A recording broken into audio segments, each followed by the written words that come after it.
reevaluate where you're going and what direction you want to go.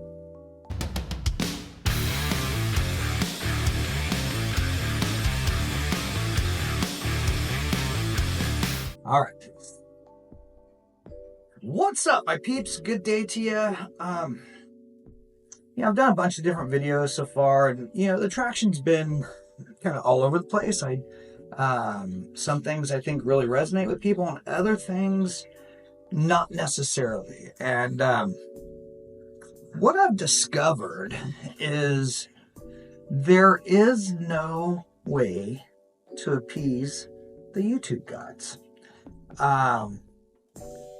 They will try and tell you to niche down and just do one topic, but then if nobody watches that topic because maybe it's not being farmed out to the people that are interested in that topic, then the video gets unwatched. And if you stray from your topic and do different things, then you're supposedly confusing your audience, which that's also not good. And if you don't put a bunch of graphics up and video effects and everything, you're not going to retain an audience. If you do that, your audience isn't going to like your videos because it's a distraction. There is no way to appease everybody that needs appeased. And that leads to self-doubt. Now, a little story time for you. I have done many, many careers over the years. I have literally kind of done the whole gamut. And most of my careers have kind of been around the art industry, I guess is the best way to put it. So I've done things like graphic design. I've done photography. I have worked in the software industry, so I was doing stuff with software companies that worked in graphic design and different things. I have actually been a fighter, a big part of my life, which is an art in itself, martial arts. And I bounced around from different things. I've been a mixologist.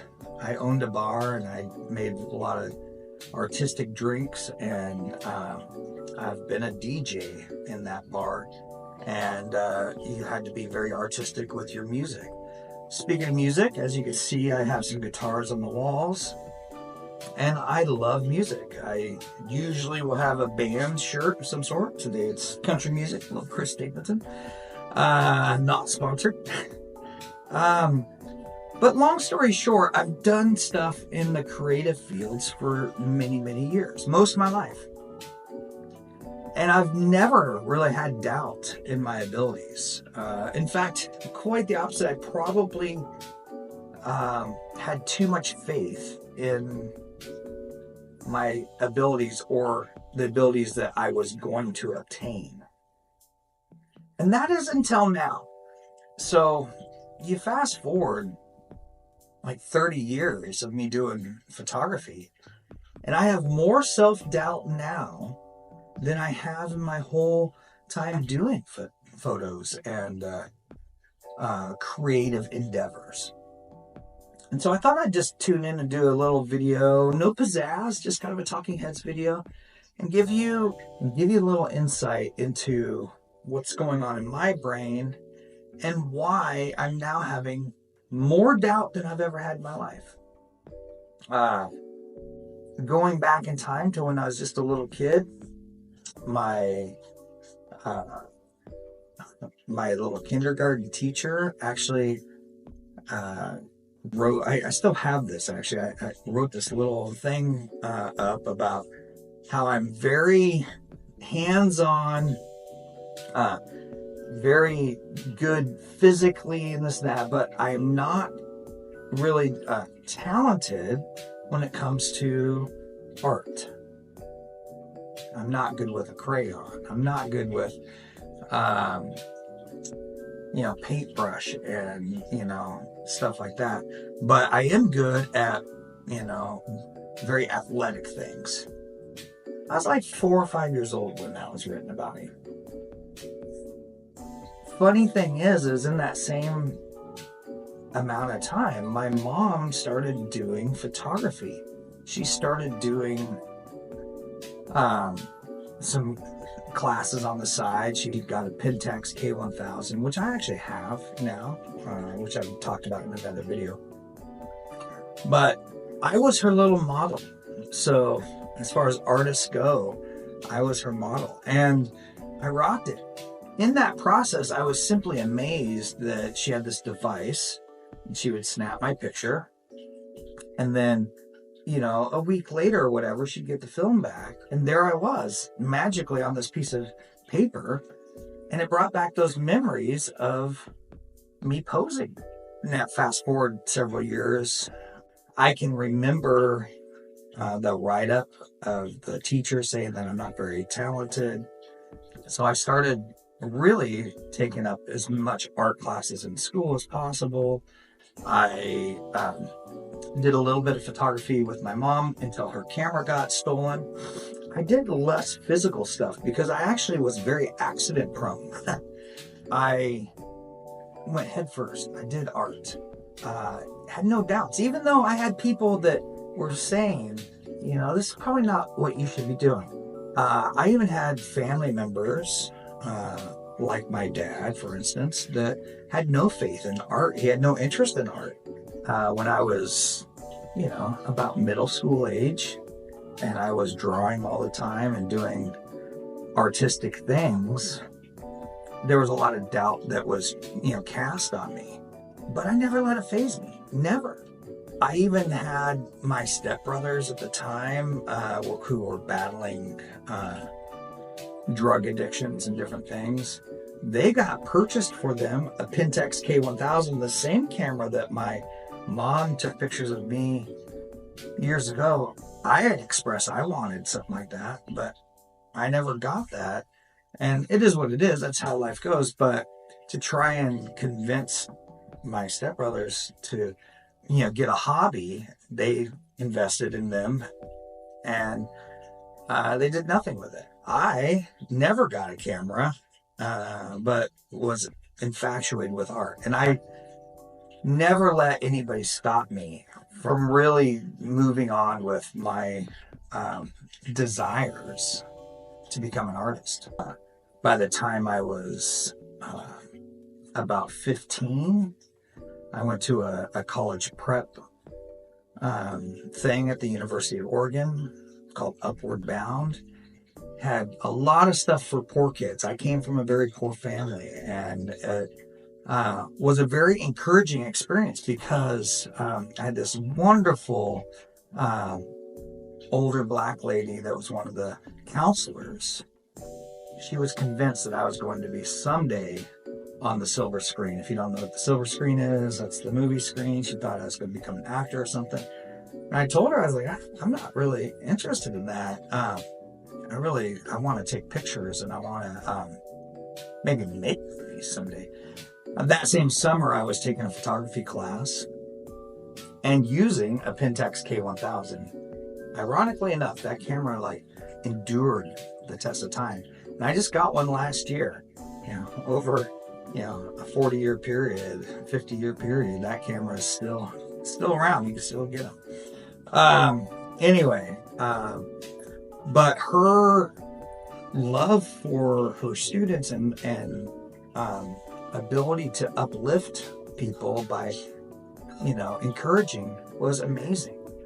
It was the exact opposite of what I'd gotten from a lot of people in the past.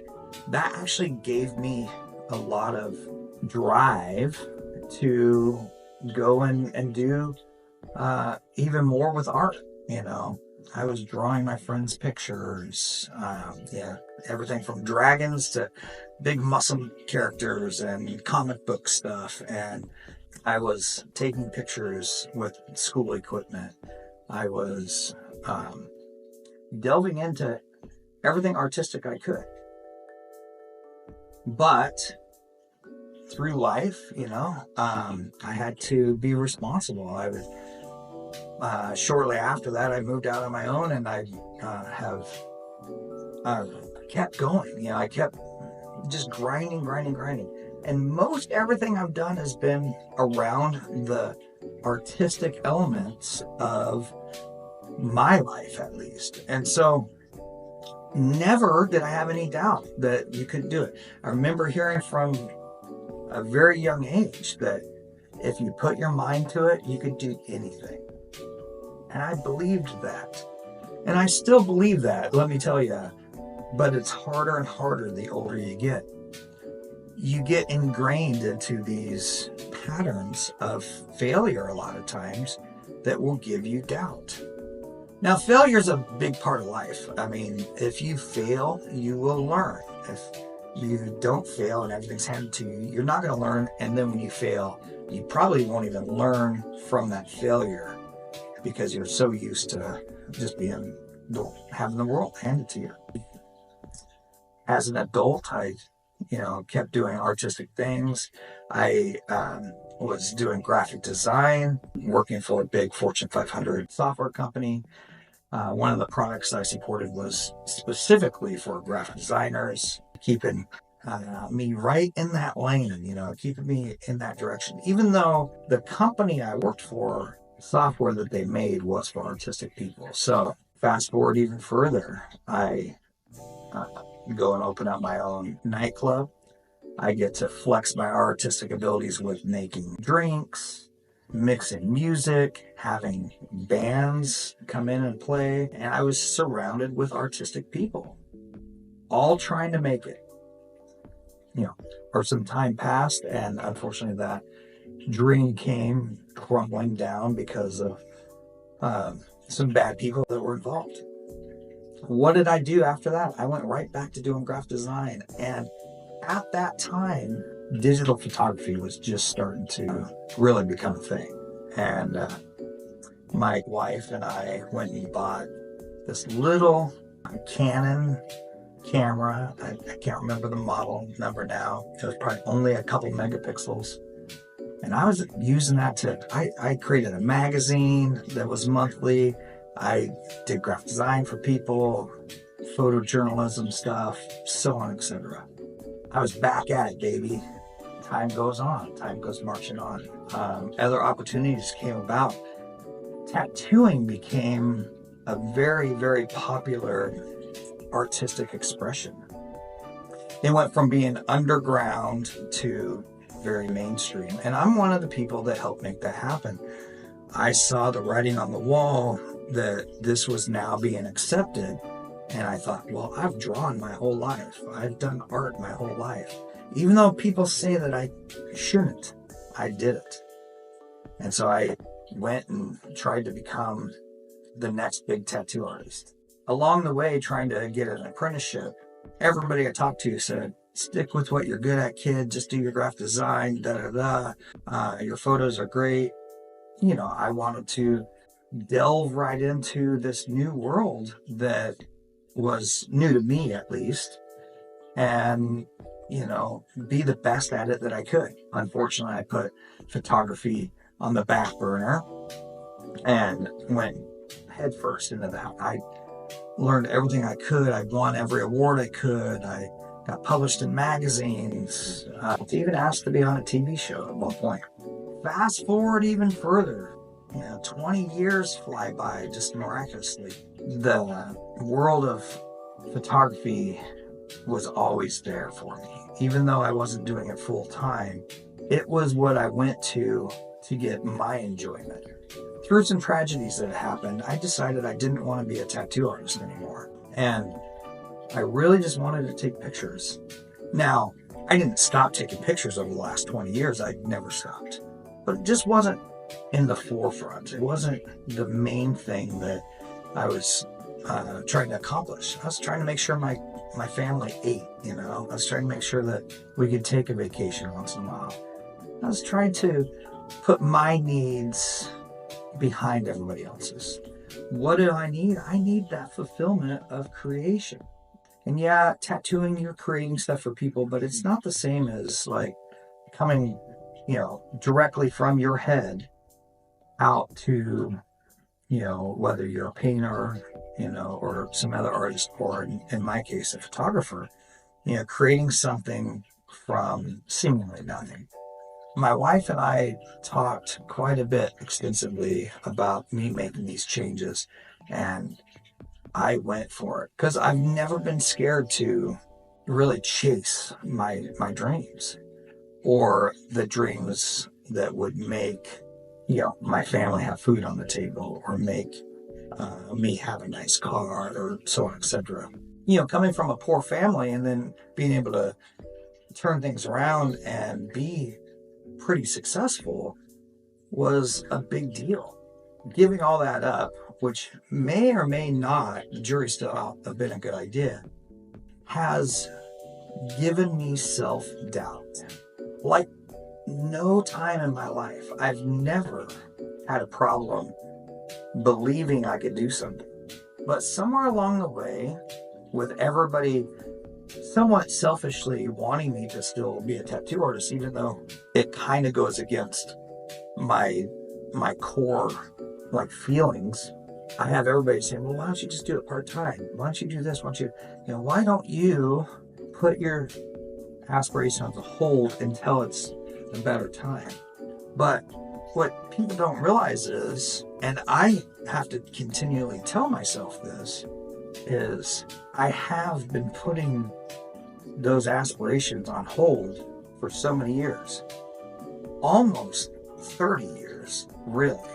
At what point is it the right time? And I'll tell you, and I got to tell this to myself, there's never a right time unless you make the right time. I'm quickly going broke in this process. I'm losing faith because everybody around me is helping instill that doubt.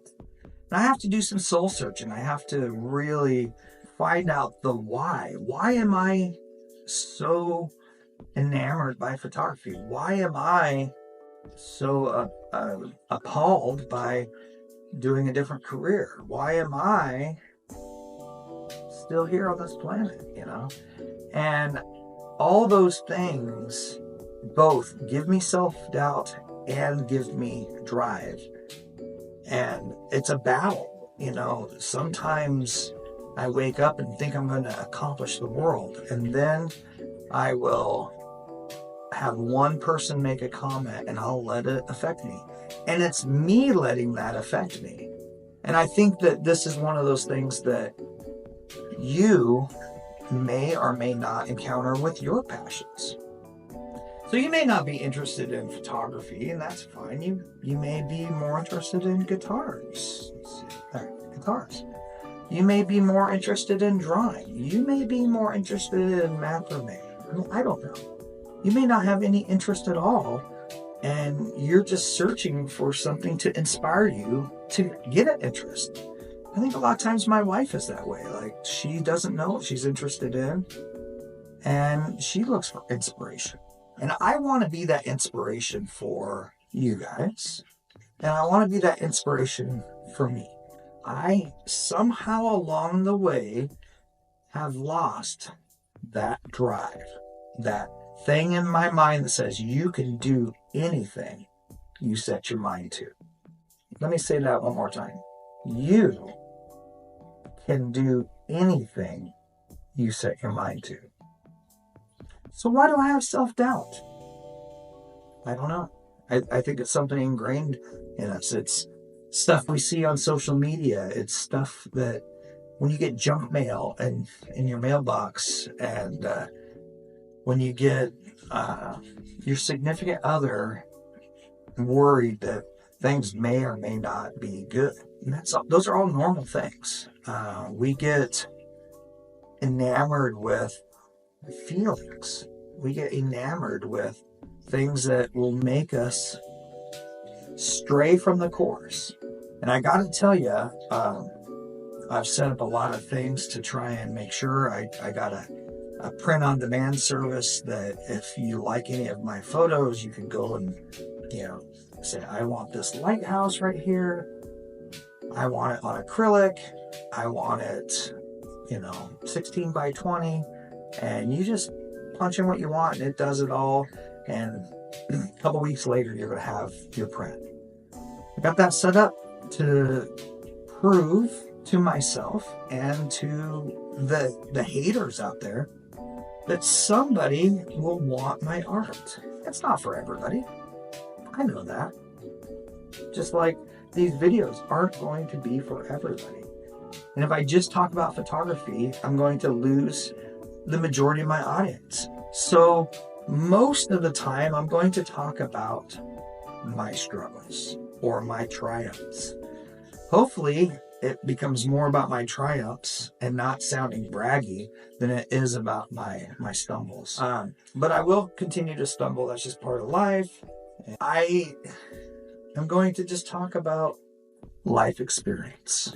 And if I can help you overcome those life challenges so you can get to that next level, that's what I want to do. Sure, I'd love to teach everybody about photography, why this lens is great, why you don't need the latest gear, why, composition is the thing. And I'm going to continually talk about photo stuff because that's a big part of my life. But in order to get past my anxiety of doing things right or wrong, I'm just going to share and share and share. And some of it, like I said, it's going to be about my life experiences. Some of it's going to be about stuff I've seen along the way, and some of it's going to be about how I capture that image right there. Right there, that image was shot in Oregon, Yaquina, White House. I shot that with my friend Jason, who's another fabulous photographer. Anyway, if you ever want to know how that stuff is made, stay tuned. I'm going to be doing some of those adventures on this channel. But I want you guys to know that self-doubt is completely normal. Self-doubt is the number one thing that will prevent you from getting to that next level. So you have to figure out how you could overcome that. When I was little, I used the haters or the people that said I couldn't do something as fuel to get me to do something. Something's changed in the last several years where that's a harder thing to get me going. It's actually easy for me to fall into that trap going, well, maybe they're right. But I need to tap into the good stuff, the good. I need to tap into the way I was when I was a kid. And if you said I couldn't do something, I'd figure out a way to do it. I remember being a wrestler in school and not being big enough to be heavyweight, but we didn't have enough heavyweights on the team to have a good, well-rounded wrestling team.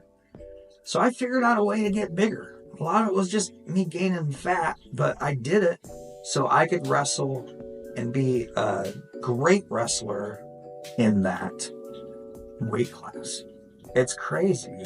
If I could do that and I could overcome and win, I could definitely overcome and win at taking a picture, learning my gear, learning the rules of photography, learning ways to market myself, learning to show others how I did it. If I could fight a 300-pound guy and I am 150 pounds at the time, and I could win, I could definitely win learning what people are interested in, And so I got to get rid of that self-doubt, and you got to get rid of that self-doubt. If there's something that you want to do, there's something that you need in your life, trust me on this. There is no time like the present. This is the time to make it happen. And I know this because in the last 2 years, I was hospitalized and almost died, and my wife was hospitalized and almost died. And both times I thought, wow, I've wasted a lot of my time chasing the things that are not that important. I'm not saying that photography is the most important thing in the world to you, but to me, it resonates in my soul. Creating scenes and stories to show other people makes me smile. And whatever drives you and makes you smile is what you should be going after.